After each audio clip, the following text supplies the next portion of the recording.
Claire! And welcome everybody to season 2 of Dr. PPR. I'm your host, Henry Marken. That's Dr. PPR, not Dr. Pepper, and definitely not Dr. PP. That would be a very different show with a very different doctor. I'm Dr. PPR, as in points per reception. I specialize in fantasy football healthcare. I am, of course, your expert in that field. And it's doctor, mind you. None of this nurse shit, okay? I was getting heckled all last year, Hey, nurse, how's the football show going? No, it's Dr. PPR, MD, okay? I worked hard for that. As I said, specialize in fantasy football primary care for all the newcomers. I'm here to help you with all of your fantasy football lineup ailments. I do not exclude people that are in standard leagues, by the way. I know the name is Dr. PPR. That's more of a marketing scheme by my secretary, but I will help you out in standard leagues. Just take it easy. I just cannot deal with standard leagues with over 10 players. If you're playing in a standard league with more than 10 players, my advice would be to seek immediate medical attention from an actual doctor. Like something's wrong with you. Like my roommate is in a 14-person standard league. Like PPR was made to enjoy fantasy football and not feel like you have to leave the fringe guys out or the other guys at the lunch table who contribute to the laugh track. They're not telling any stories. They're the guys that, just make the jokes seem like they're funnier because they're laughing in the background. PPR was made for those guys, right? Well, if you're in a 14-person standard fantasy league, I have no advice for you other than to just go to jail, right? That's my best prescription for you. But speaking of drafts, we are in draft season. The best season of the year, I think, for sports from now until January. My office is a revolving door. And these episodes will be quick because I have a lot of patience, but not a lot of patience. I'll go fuck myself. So 30 minutes is the sweet spot. Yeah, I'm doing the show today. We'll call it a preseason draft show. And then I'm doing a show next week before week 1. Another sort of 30-minute kind of like set the tone, like, well, what's going to happen kind of a show. And then after that, every week it's the same thing. 3 live shows a week, an awesome cadence. It's all part of my fantasy football healthcare plan. All insurances, no matter who you have, it's covered. Trust me, I'm a doctor. I want everybody to have universal coverage in my fantasy football healthcare plan because, well, I'm just that kind of a doctor. And also, I need you to listen to my shit so I can pay my actual rent. So, starting next Monday, the Monday of week 1, we will be doing, like every Monday, it's a recap of the weekend. It's a full assessment of my diagnosis, in addition to any instances of malpractice, if I was wrong. I'm usually right because, I'm a doctor. Tuesday, another morning show, live. We're going to be devoting that show to all my prescriptions. This is the do's and don'ts, This is who to start, who to sit, who to pick up off the waivers, who to say ta-ta forever to. And when I say doctor's orders, I fucking mean doctor's orders. Like, you better do it, otherwise I'm going to beat the shit out of you, right? Also, there'll be a little sneak preview of the Thursday night matchup. Should you have any players or player props you want to cash in on, and that ties into the final episode of each week, the Friday morning show, where it's devoted entirely to my favorite players and games to bet on. Yes, you heard that correctly. I do like to gamble. I'm a doctor, not a cop. Besides, medical school isn't going to pay for itself. There you have it. So, as I said, Monday morning show, 9 a.m., Tuesday morning show, 9 a.m., Friday morning show, 9 a.m., all live here on nofilter.net.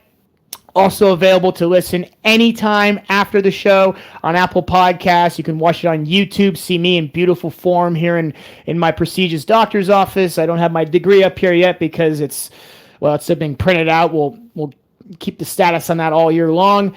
And, of course, you will see the best moments from this show available on social media. Why? Because I fucking run No Filter Network social media, so you can imagine I will throw myself a bone here or there. Also, because why not see fantasy football plugs? Because if I say something, it's going to be fucking correct. I'm a doctor. I'm usually right. But anyways, so lots of doctor content coming your way. I've watched a shit ton of House, Grey's Anatomy, and General Hospital. So in addition to your fantasy football ailments, I can actually also give you, real medical advice, because those shows are based on fact. That's right. I mean, House, Grey's Anatomy, General Hospital, you might as well just watch that before your next big exam. I'm serious. And with that being said, on to the draft. So as I mentioned, we're in draft season right now. And this is sort of a draft show, but it's not like, don't follow this like the Bible, right? This is kind of, I know a lot of people are already having their drafts right now. So take this as an opportunity. If you haven't had your draft, definitely follow this program a little bit, but this is also sort of preventative care. Like if you have your draft and you find that everything you did is something I said not to do, then maybe follow my program as sort of like, all right, we're going to get you on the road to recovery. And at the end of the day, you listen to my show, you go do your draft, you can tell me to fucking pound salt, right? A doctor can do his or her best to say, hey, let's not do cocaine, or let's not drink and drive, or let's not put the handgun next to the fucking baby carriage or the stroller, right? We can say those things, but it's up to you to not be a dipshit and do something that can cause yourself or someone you love medical harm, right? That's sort of the prevention methods most doctors, such as myself, can offer. However, if there are things such as, experimenting with meth and, say, drafting Marquise Brown of the Cardinals in the second round, then you're going to be fighting an uphill battle for the entire season, and you will definitely need to be watching my show, and I actually I'm legally obligated to follow you around in case you do something really, really dumb. So, on to the draft. Like all doctors say, they want you to eat your vegetables. They want you to get plenty of exercise, get 8 hours of sleep. As I mentioned, eat your vegetables, get 8 hours of sleep, and of course, draft a good running back early. That's right. Eat your vegetables, get your exercise, and draft a good running back early. There's only 6 elite running backs. Good to elite running backs, I should say. And if you draft one of these guys early, that gives you a shit ton of flexibility later on in your draft. But we're capping it off at 6. This method is only for these 6 guys. It's Christian McCaffrey, Austin Eckler, Saquon Barkley, Derrick Henry, Nick Chubb, and Tony Pollard. Right? And so you can kind of figure out the order there of importance and priority. So I'd probably go McCaffrey, Eckler, Barkley, Chubb, Henry, then Pollard. But again, you see any of these guys, you have to take them before a wide receiver unless it's Justin Jefferson. So I'll say that again. If you see any of these 6 guys, McCaffrey, Eckler, Barkley, Henry, Chubb, and Pollard, it is a doctor's order to take these guys before you draft a wide receiver or a tight end or a quarterback, unless it's Justin Jefferson, because that man literally defies physics and puts science as we know it in question. He is the second coming of Megatron, but faster and shiftier and probably more effective for your offense, you saw him last year, 4th and 18 against the Bills. He's triple covered. Cousins threw a prayer, and Jefferson hauled it in with 3 fingers, going down, looking away. Fantasy player, NFL player, whatever you want to call him, he's defying the very physics of the universe as we know it. That's somebody that trumps all 6 of these running backs. So you see Justin Jefferson, you happen to be 1, 2, or 3, he's still there, draft him. Otherwise, you are not taking a wide receiver or any skill position player before these 6. So why am I saying that? Because this may be a quarterback league, but fantasy success comes from running backs. And and that is true 80% of the time. Every time. That's a doctor fact. There are only a handful of running backs like these guys that have a ceiling as high as theirs. We're talking 25 plus points a week. That's rushing and receiving yards. Wide receivers can only catch and score. Sometimes Deebo Samuel runs it in, and he's sort of an outlier, but don't put Deebo in this category because he's one of like 6 tools on the Niners. Wide receivers can only catch and score. Running backs can catch, run, and score. That's a big difference. I mean, at the end of the day, think about this. And I'm not comparing these two players head to head. I'm just think about this philosophy. 18 points from Davante Adams, who is probably a first-round pick according to ESPN draft rankings. 18 points from Davante Adams is the same as 18 points from Drake London of the Falcons. But, I'll say that, but you don't have to dust off a first-round pick to get Drake London. You can wait till the 5th or 6th round to get him. Now, obviously, Davante Adams is way better than Drake London, but the reason I say that is because you can get a couple of stud running backs and then get Drake London without getting Davante and then some squid. I'm not going to name names because they could all kick my ass, but you know who I'm talking about. Some lower-tier running back who you're going to be thinking about dropping all year, or he gets hurt because the shelf life of a running back's like 15 minutes. It's not worth it. There's 6 guys, 6 running backs that you have to get if you see them on the board. Doctor's orders, no questions asked. Other than that, it's kind of the philosophy is kind of what you want to do. Are you kind of you really like riding the waiver wire all year and playing that game? That's something that we could work on. That's definitely something I have in my preventative healthcare plan for you. We could set something up like that, but yeah, that's my biggest rule. Like if you see a guy like Cooper Kupp or Jamar Chase or Davante Adams, as I said, you're only drafting those guys if those 6 running backs I mentioned are gone. And, the reason I say that, especially about Jamar Chase, is because as much as I love him on the Bengals, and I think Joe Burrow has every opportunity this year to be the MVP, there's just too many fucking tools in that team, right? There's way too many doctors in that office. The surgeries are probably a fucking nightmare. It's going to get done. The patient's going to come out looking clean as a whistle, but is everybody going to get a touch on that team? Between T. Higgins, Mixon, Boyd, Jamar Chase, and anybody else that Burrow decides to throw to in perfect fashion?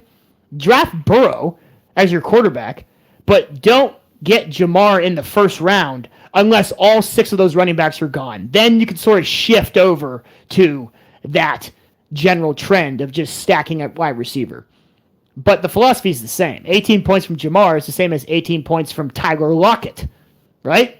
But you didn't get Tyler Lockett in the first round, and if you did, holy shit, we need to assess you for other things going on in your life. Okay. That's all I'm going to say about the running back, wide receiver situation. Everything else, I'm not going to tell you how to do your draft. I think there's a lot of creative freedom to your draft. I have like these big do's and don'ts, but a lot of it is like, live your life. A doctor can tell you to live your life, follow the simple things, eat your vegetables, get exercise. And then, everything else is kind of like, we'll figure it out, right? But I have a few other big rules that I'm going to mention. One of them is do not draft a quarterback until round 4. Unless his name is Patrick Mahomes. Okay? And I say that because Patrick Mahomes is the Michael Jordan of the NFL. He's not just a fantasy hawk, but you're going to love watching him all year. It's just going to make for an incredible experience. It's sort of like a package deal. They won a Super Bowl during a rebuild year, and I'm pretty certain that, this same young core of elite talent that Andy Reid and everyone in that front office is sort of handpicked and somewhat harvested in their basement. One more year of experience is going to do nothing but deadly things with Patrick Mahomes helming the offense, who, by the way, is incredibly durable. I mean, it feels like he broke his ankle in the playoffs last year. He was out for like 8 minutes. That guy is not going to get hurt. He takes care of his body. He does these crazy offseason workouts. He strengthens his neck, his flexibility. He's the best quarterback for a reason, and he's also defying injury. So he's the only guy you can draft before round 4 as your quarterback because he's Patrick fucking Mahomes. And yes, I'm usually not pro deadly combinations as your doctor, as someone who has sworn himself to the Hippocratic Oath. I shall do no harm. Harm from Patrick Mahomes is good, especially if I allow it. Okay, that's fine. But I really don't want you to go after Burrow or Allen or Jalen Hurts, Lamar, or Herbert Fields. These guys can wait till the 4th or 5th round. Like there's no reason. Like, what's the difference between Josh Allen and Jalen Hurts? Like, obviously a lot in the season, but fantasy wise, they're pretty much the same player, right? They'll get a few rushing touchdowns, and I kind of feel like the cat's out of the bag with Hurts. Like, I think Justin Fields is a lot more skilled as a runner than Hurts, so defenses are going to struggle with him all year. And if he could figure out the accuracy, I think Justin Fields is a far better fantasy option than Hurts, because Hurts is going to get to a point where they're just trying to win games, and they're going to slow the ball down, and they're going to really have to pull together some victories in the end, and he might be doing peanuts in the last 8 minutes of the game, but they're going to be 11-2. I think Justin Fields on the Bears, with a, say what you want, mediocre to shitty defense, is going to be fighting uphill battles all year long. He could have just as much, maybe better fantasy value than Jalen Hurts, and you don't have to get him early. So, again, you're not drafting a quarterback before round 4 unless he's Mahomes.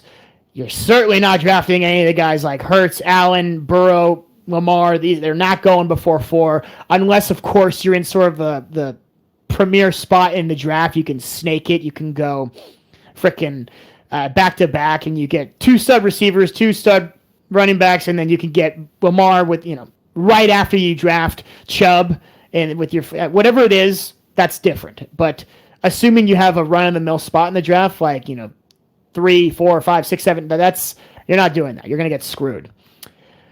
Trevor Lawrence, Deshaun Watson, Jared Goff, Aaron Rodgers, Dak, Kirk Cousins, those are all guys you can get in the 6th, 7th, and 8th rounds. You don't have to dust off an early pick for them, because it's going to get real thin in some positions. Like, if you don't have your running backs figured out by your 4th or 5th pick, you're going to be fighting a shitty battle all year, literally watching the waiver wire like a hawk. Again, we can do that together.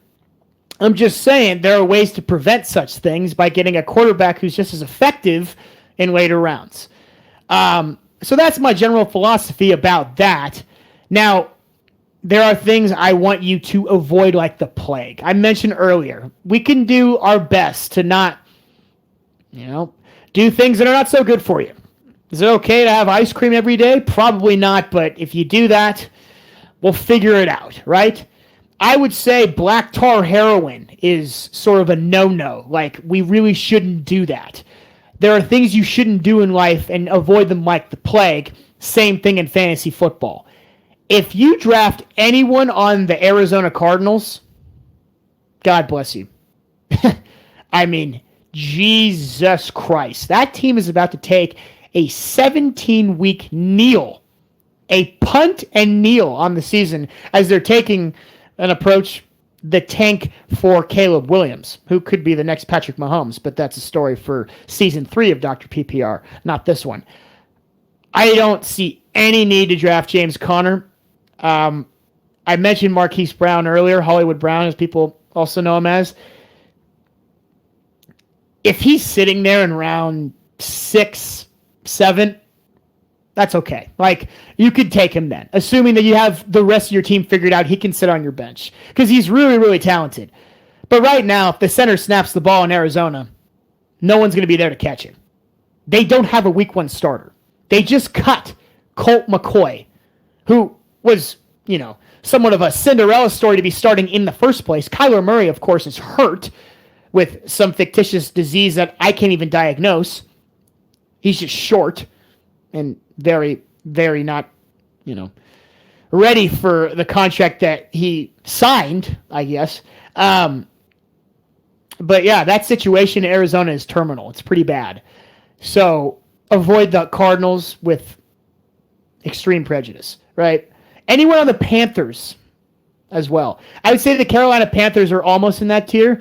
As a doctor, I really can't sign off on Bryce Young playing quarterback in the NFL. It's different when you're playing against college kids. A lot of these guys are 18, 19, 20 years old who are still taking geometry and have a little bit of a a youth side to them. We're in the NFL now. There are trained killers. This guy's 12 years old out there playing quarterback. He's going to get hurt. I mean, it's a great message on a Nike commercial that heart wins games. No, I'll tell you what wins games. Not getting fucking hurt wins games. As a doctor, I cannot, with good conscience, allow you to draft anyone on the Panthers unless it's like Adam Thielen in the later rounds of the draft because, everyone else is on autopilot and you're about to draft your second kicker, right? That's okay to get Thielen. Honestly, just let him go to the waivers, right? Well, there's one more team on there that I would proceed with caution with, and in all honesty, just avoid. And that's Washington. I mean, they got a rookie quarterback in Sam Howell. Do we know anything about him? Other than he was pretty good at North Carolina. There are a lot of guys that are pretty good in college, right? And they just dump every other option at quarterback, putting all their eggs in this guy's basket. I don't know why. So they must really like him. Okay. Maybe they're going to be a good team. I mean, their defense is really solid. But they're going to win games like 13-10, 16-9, like really scrappy, ugly scorigami games. And I don't know if you want to dust off, and I say this because there's one player that everyone's got their eyes on when you think of Washington. I don't know if you want to use your 4th or 5th round pick on Terry McLaurin. Sorry, Terry, but I would say avoid you. You're a great guy, I'm sure, and an awesome receiver, and you'll probably be wide receiver 1 over there, but, it's tough business. Not for fantasy. I don't want you on my team. Lastly, one last team to avoid like the plague. Okay, and I say this as a doctor, right, who's just trying to keep his patients and everyone in his life safe, right? We want to promote longevity here on the podcast. Longevity, right?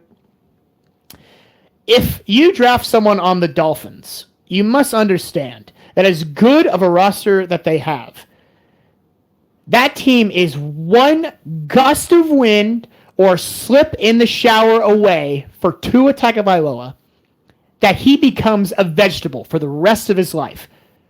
This guy was brain dead a couple of different times last year, and they're just suiting him up and sending him right back out to the trenches like this is the fucking war, right? This is crazy. He may be cleared to play by some doctor with a degree that you can't see, right? You're telling me that if he accidentally gets legally sacked and he does gang signs again on the field, that the Dolphins are going to be the same team? Of course not. That whole offense depends on Tua's health and safety. There may be protocols that he just falls and takes a knee the second that shit hits the fan, but this is football, guys. I cannot and will not in good conscience allow you to spend high draft picks on any Dolphins players. Yes, I'm talking about Tyreek Hill. Yes, he's a projected first-round pick, but guys, if Tua gets hurt, you got not Tua throwing to him. I don't even want to know who's backing up Tua. It better be somebody. It better be someone of good standing. I can't even remember because there was a little bit of noise going on last year. I think guys got traded. Someone wanted to be there. And then, listen, I know that the Dolphins almost beat the Bills last year in the playoffs. That's because they're really well coached. Mike McDaniel's a great coach, and they have really, really good players in that team, but they are not the fantasy powerhouse without Tua. So if Tyreek is there in round 2 and you have like the last pick of the snake draft and it wraps around perfectly, you go, I don't know, Chubb, Tyreek, that's different. You can control the draft, and that's a gamble I think I'm willing to invest in, right? But other than that, you are not using your 6th pick overall in the draft on Tyreek Hill because his season could be done week 2 if Tua goes down. So that's that about the Dolphins. Lastly, Jonathan Taylor. Listen, I would say just don't touch him until 5th or 6th round in the draft because that's sort of like a guy who's a suspended pick. If he ends up being able to play, he'll be good, but he may not get any action for 4 or 5 weeks. It may be a year-long battle, and it could be a waste of a pick. So I would say treat him like a suspended DeAndre Hopkins. Remember when DeAndre was suspended a couple years ago for steroids or whatever he did? Do that.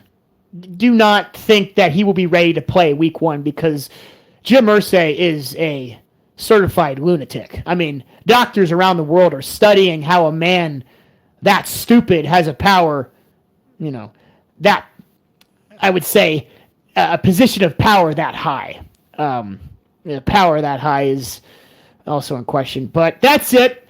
That's it. All I got for the draft. My preseason analysis there. Again, it's going to be like this next week too before the season starts. Week 1 of the NFL is when we're really kicking the gear, when we do the whole 3 shows a week and the regular payment plan. This is the time I usually reserve for office hours. Any questions, emails you want to send to me, DMs, follow No Filter Net on Instagram, DM asking for Dr. PPR. I will answer them on the show. You can also, of course, talk about the comments here, guys. I mean, this is a live show. I'm looking at the comments. We have some people that are knocking on the door. How can we trust you, doctor, when you are in a 6-man league? That's a great question. That is not a true statement. I'm actually in multiple leagues over 10. I will leave that commenter nameless, but I will say that it's in your best interest to see an eye doctor or, listen more, better to conversation. I know that, man, in my life. You need to listen more. Anybody open to knock? Oh, it looks like we have a knock here. Let's see. We're being visited by the man himself, the co-founder of No Filter Network, Joe Manuel. My boss is knocking. When hospital administration knocks, you answer. Looks like he's getting loaded in here. Hello. Hello, Dr. PPR. How are you doing today, Mr. Manuel? How may I help you? I'm doing well. Lovely to be able to see. I'm glad you're doing the video visits too. That's pretty cool. I guess that whole COVID Zoom visit thing. Yeah. Oh, yeah. Absolutely. Always a pain in the ass to come find you because you keep moving. But, yeah. Well, I'm easy to reach. Ask away. How can I help? So first off, Mike White is backing up Tua this year. So if you remember, you actually recommended that I pick up Mike White last year on waivers, if you recall. That is true. That is true. So he is the backup. I don't know. Hopefully we don't have to go to his bench, but I do share your concerns on Tua's health. You talked a little bit about the importance of running backs, which I completely agree with. You touched on the JT thing. I was actually doing a little research. My first draft is on Saturday. Despite missing the first 4 weeks, JT is ranked 7th. According to season ADP. They still expect him to come through. He's on the PUP list. He can't play for the first 4 weeks. He more than likely will get traded. You said don't take him till 6th or 7th round. Do you really think he's going to last that long? I don't. And there's a reason why I had my pick best 6 running backs before any receivers, because he's considered that 7th guy. I wanted to make that very clear and specific. Treat him like someone who won't play the season, honestly, and it's a gamble, right? It works out. If he can play, then you're stuck with a great running back as your flex on a very lucrative offense, I would say. Something that we aren't talking about is that AR could be the guy in Indy long term, and he's just wicked talent. He's super raw, but that organization is a dumpster fire, and doctors like what are comfortable, not on fire. That's fair. I just think he's going to go 2nd or 3rd round. If he's still there in 3rd round, I'll be really tempted, honestly. Depending on how I do in the first couple of rounds, to your point. Of course. Right? Like if he's my 3rd RB by then, if he's still around by 3rd round, although I don't think he will be. If somebody drafts Jonathan Taylor in the 2nd round, pat him on the back, say, have a great season. That's all I would say. Thanks for the contribution. You're welcome. So the other question I had for you are the 2 guys the predominant backs that have yet to be signed. Fournette was the RB12 last year, right? So he actually is a steady performer. He's unsigned to this day. Interesting to see where the rumor mill is going everywhere. He'll probably be signed today, tomorrow, from what I'm hearing.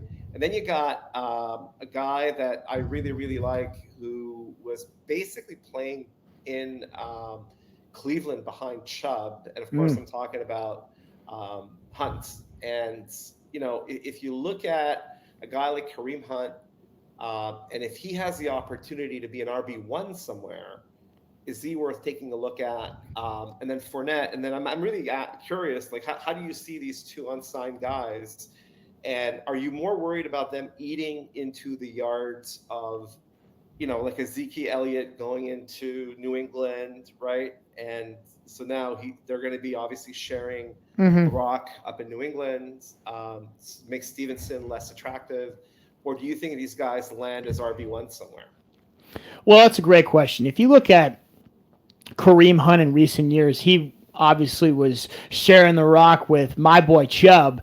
He acted predominantly as a third down back and sometimes a long receiving back, where Chubb was doing the day-to-day stuff and the 1 or 2 yard punch in for touchdowns, first down, second down. Hunt would come in at like 3rd and 8 and then stay for a few plays if he had a good connection with whoever the hell was throwing to him in Cleveland. Now, I look at Hunt in similar vein to Fournette right now as I do with Dalvin Cook and Ezekiel Elliott. It looks like that the league is sort of settled. All the RB1s are kind of there. I would say every team except Arizona has sort of an idea of who their starters are in every position.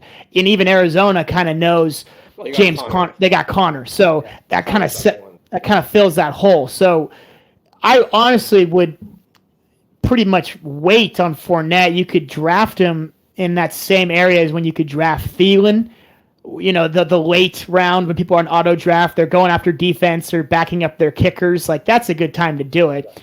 But there's no reason to experiment with Leonard Fournette. If you recall, Leonard Fournette was playing with Brady and a team that was doing what they could to win a Super Bowl.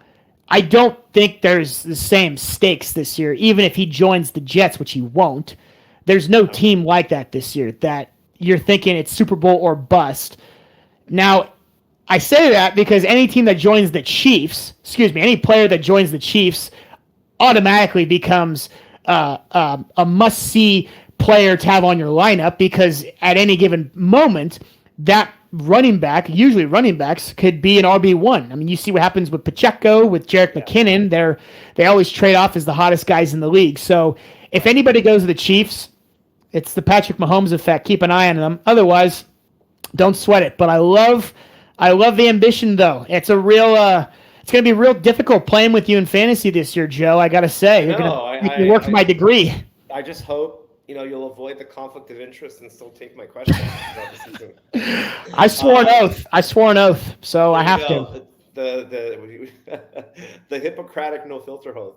Yeah, exactly. Cool. We need to come up with a name for that. All right, my last question for you, Dr. PPR. Who is the one running back, keeping on the running back theme, that is below everybody's radar that you think could sneak up and you could pick this guy up later on, no one's really looking at him, that has the potential of being a top 10, maybe even a top 5 running back? Who are we not? You mentioned your top 6. Who are we not talking about that could sneak into that top 6 group that maybe we're not talking enough about? Great question. I am a big Jamal Williams guy. I like Jamal Williams a lot. Obviously, in New Orleans, there's a bit of a situation with Kamara. Yeah. And it seems like every year there's some new off-season circus event that he's involved with that has lingering effect on how many games and minutes he can play in the coming season. That's sort of a new trend with him. I can't imagine that's something any coach wants to deal with. Jamal Williams is a gamer, right? He was the touchdown king last year because he got these like 1 yard, 2 yard gimmies, and the charity fund for Jamal Williams was through the roof, but you can't deny he's scoring. And Derek Carr doesn't have Devontae Adams anymore. He has Olave, and Olave is a great receiver, but they're going to rely a lot on the dump offs. And I predict there's going to be a lot of little quick boops and bops here, and it's any doctor likes to see that. So it's I suspect he'll get a ton of PPR stuff. I would say another running back to keep your eye on is actually Stevenson, and you mentioned that Zeke is going to be a presence there. I think that whole team is going to be based about, as you mentioned in your podcast, running and defense. Absolutely. I mean, Mac Jones just got named the guy, and Bailey Zappi got cut, but maybe he's the guy to hand the rock off to 4 different people. It's probably going to be a running committee over there. They'll probably all have 50 or 60 yards a game and a touchdown at least. They are going to run the ball so much they don't even have a backup quarterback to Mac Jones. Right. Yeah, exactly. On the roster. There's no backup. Yeah. Obviously they're going to sign someone, but I I agree with that. I'm just worried about splitting the touches. Like, one guy gets 50, 60% of the rock. I don't, like you're taking snaps away from Stevenson by getting Zeke up there, right? That's really, so it starts looking a little bit like Dallas did last year. Right? That's why I kind of like Pollard this year, actually, in Dallas, because he doesn't have that, the backup. The backup. Sure. He'll get 80% of the snaps, right? He won't get 60 because Zeke's not there anymore. He's kind of like on my radar. And then look, J.K. Dobbins with Baltimore coming back, the ACL injury, started playing late in the season, had a couple 100-yard plus games. What are your thoughts on Dobbins in Baltimore? I really like that team. I'm pretty fired up about all bets regarding futures with Baltimore.